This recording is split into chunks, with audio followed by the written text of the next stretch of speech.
Hi everyone, welcome to my channel, welcome to the flavour lab. তো আজকে তোমাদের সাথে শেয়ার করব একটি খুবই সুস্বাদু চিকেন কারি রেসিপি। খুবই সাধারণ পদ্ধতিতে তোমরা এটা বাড়িতে বানিয়ে নিতে পারবে।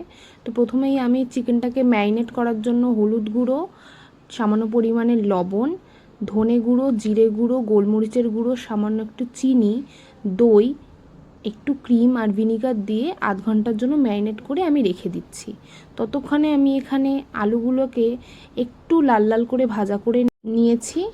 তারপরে আমি শুকনো লঙ্কা ফোড়ন দিয়ে দেব আদা রসুনের পেস্ট, তার মধ্যে দেব পেঁয়াজের পেস্ট, সেটাকে একটু কষিয়ে নিয়ে এর মধ্যে অ্যাড করতে হবে কাঁচা লঙ্কা এবং কাজুর পেস্ট, এটার জন্য টেস্টটা ইনহ্যান্স হয়।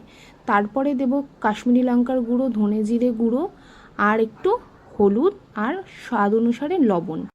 মশলার মধ্যে তেল ছেড়ে আসার অবধি কষিয়ে নিয়ে তারপর একটু বেশি করে জল দিয়ে চিকেনগুলোকে সেদ্ধ হওয়ার জন্য দিয়ে দেব কড়াইতে। এর মধ্যে আলুটাকেও আমি অ্যাড করে দিয়েছি।